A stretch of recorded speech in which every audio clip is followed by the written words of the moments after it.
Alors, camarades d'Afrique, peu de Côte d'Ivoire, citoyens du monde, mes chers frères et sœurs, Yoroman, l'heure est grave, chers camarades d'Afrique, l'heure est grave, la Côte d'Ivoire va mal. Frère, est-ce que vous savez que les militaires français, là, vous marchez avec eux à Abidjan là-bas sans le savoir? Vous partez même dans le maquis ensemble, sans le savoir. Peut-être que vous chigez ensemble même, mais vous ne savez pas. Frère, ils se promènent maintenant en civil. Ils se promènent maintenant en civil avec leurs armes.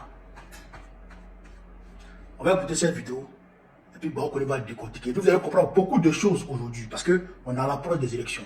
Partagez au maximum la vidéo. On est parti. Passé par ces anciens soldats employés en Afrique par des sociétés privées, militaires privées. On verra pourquoi la France est embarrassée dans un instant. Mais d'abord, parlons de leur mission. Pourquoi sont-ils là? Il y a trois raisons pour faire appel à des sociétés militaires privées. La première, ce sont des États qui n'ont pas la capacité à se défendre, donc font appel à des sociétés très spécialisées pour faire du déminage, pour faire de la formation, pour faire de la surveillance avec des drones. La deuxième raison, ce sont des entreprises qui font appel à des SMP, c'est la protection de personnes, de personnalités. Beaucoup d'ONG et d'humanitaires se tournent vers les SMP pour protéger leur personnel. Donc les sociétés de sécurité privées, c'est ça? Sociétés militaires privées, ceux qui n'existent pas en France. Ouais. On va en parler. Ils sont habillés comment quand on les croise? En civil. Oui, en civil. Alors oui, ils sont en civil avec un pantalon un petit peu kaki, un t-shirt un petit peu look militaire et ils sont armés. Donc ils assurent la sécurité, mais on ne les retrouve pas sur le terrain militaire? Alors ça dépend des SMP. Oui, Wagner, Africa Corps qui sont au Sahel vont au combat. On l'a raconté sur votre antenne. En revanche, les sociétés militaires privées anglo-saxonnes ne sont jamais engagées au combat. Et donc c'est les soldats français qui sont concernés par les sociétés britanniques et américaines. Bah, c'est un peu le paradoxe. On ne les retrouve pas dans Wagner. Non, ça c'est formellement interdit. En revanche, il est tout à fait autorisé et permis pour les anciens soldats français d'être recrutés par des sociétés militaires privées anglo-saxonnes. Oui. Mais alors, qui ne vont pas sur le terrain militaire.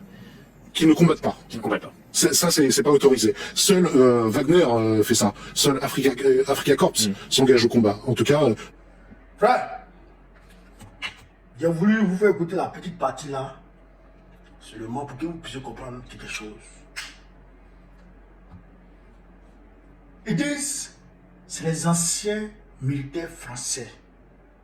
D'abord, ils disent que c'est les anciens militaires français qui se font recruter par des sociétés militaires privées, SMP, anglo-saxonnes. Pour les Anglais et les Américains. Donc, Africom, il peut les recruter. Les Anglais, il peut les recruter.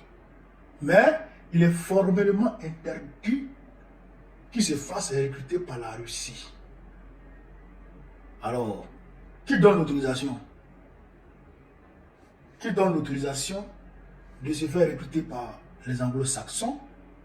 Et qui interdit de se faire recruter par Wagner?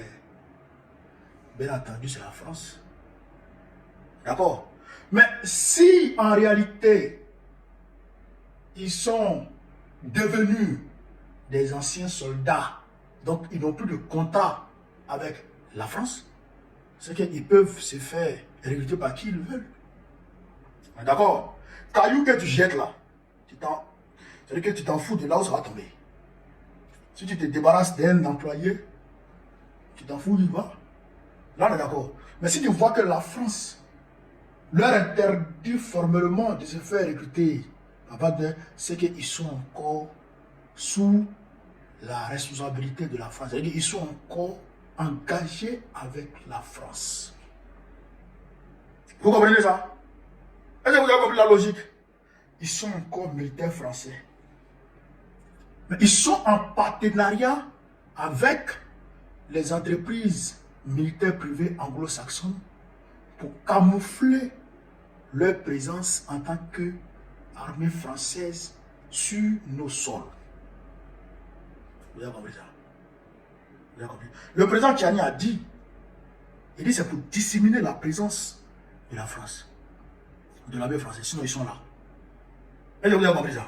D'accord, donc ils sont là, c'est l'armée française qui est là. Deuxièmement, si l'armée française se promène en civil et qu'elle se fait recruter par des ONG, par des hommes d'affaires, c'est qu'elle peut se faire recruter par qui? Par Dramane Ouattara. Vous comprenez la logique, non? C'est qu'elle peut se faire recruter par Dramane Ouattara. Ça, c'est pas interdit. Mais c'est interdit de se faire recruter par Wagner. Mais c'est pas interdit de se faire recruter par qui? Par Dramane Ouattara.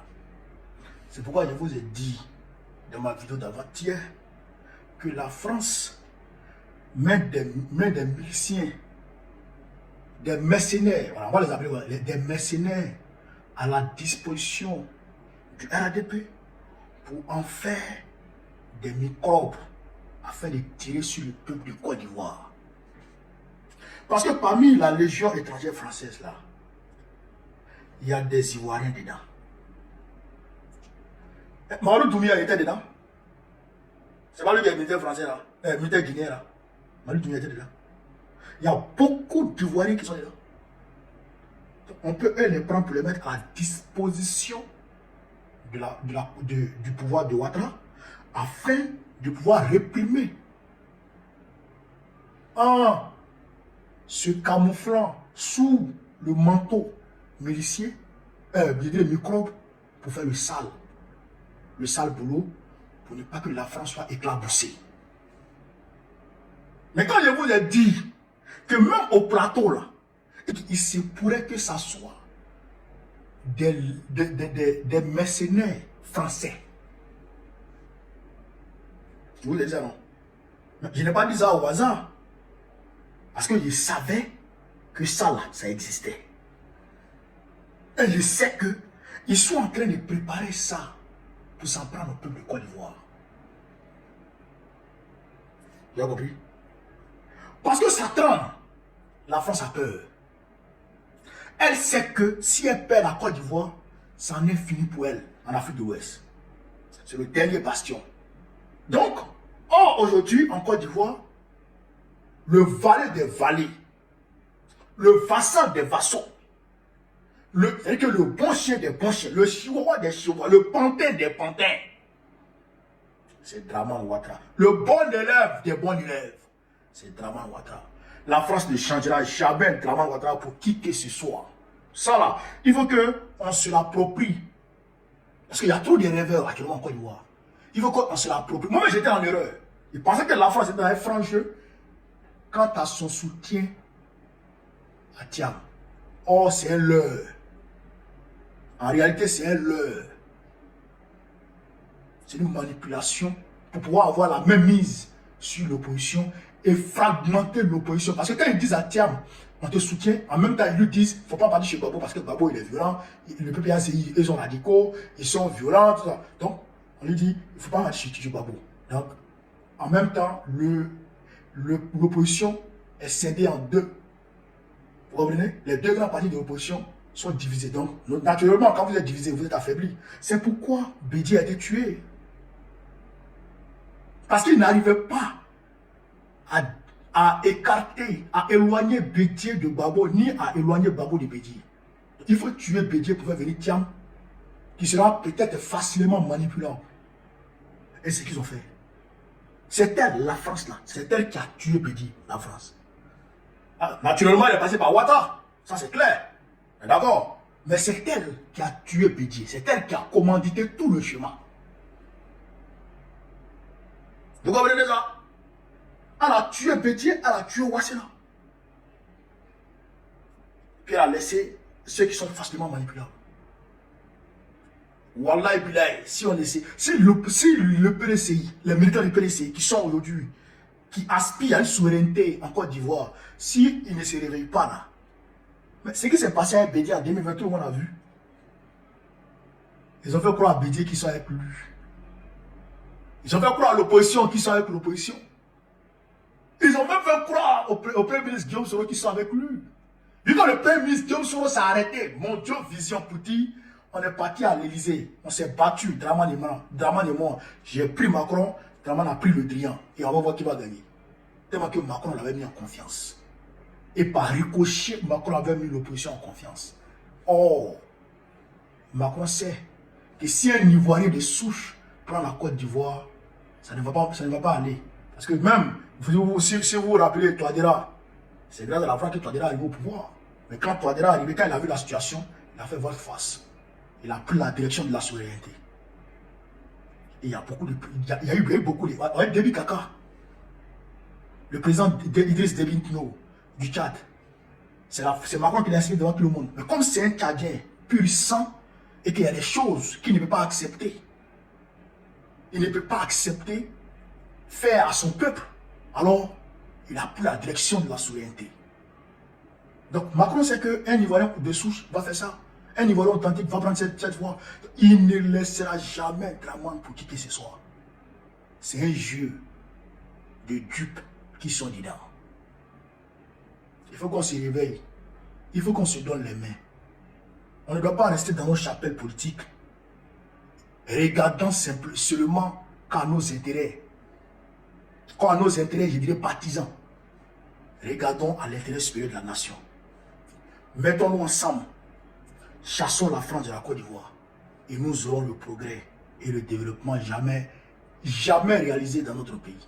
Même le miracle économique que le président Feu Houphouët-Boigny a réalisé là, ça sera petit. Parce que la Côte d'Ivoire là, la Côte d'Ivoire c'est le paradis en réalité.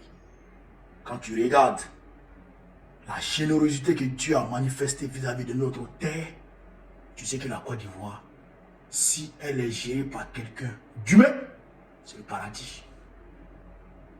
Donc mettons-nous ensemble pour chasser l'ennemi commun. L'ennemi commun, c'est personne d'autre, c'est la France. Et je vous le dis, elle est en train de recruter. Elle est en train de recruter. Et elle va ouvrir le feu sur les Ivoiriens. Si on ne se met pas ensemble pour dénoncer ce qui est en train de se préparer là. Voilà ce que je voulais vous dire sur cette vidéo. À bon entendeur, tant pis. Vive l'Afrique libre, vive le panafricanisme, vive tous les présidents panafricains. Gbagbo, président du Côte d'Ivoire en octobre prochain. Vive l'AES, vive le capitaine Ibrahim Traoré, vive les généraux Assimi Goïta et le président Tchani. La patrie ou la mort, c'est mauvais.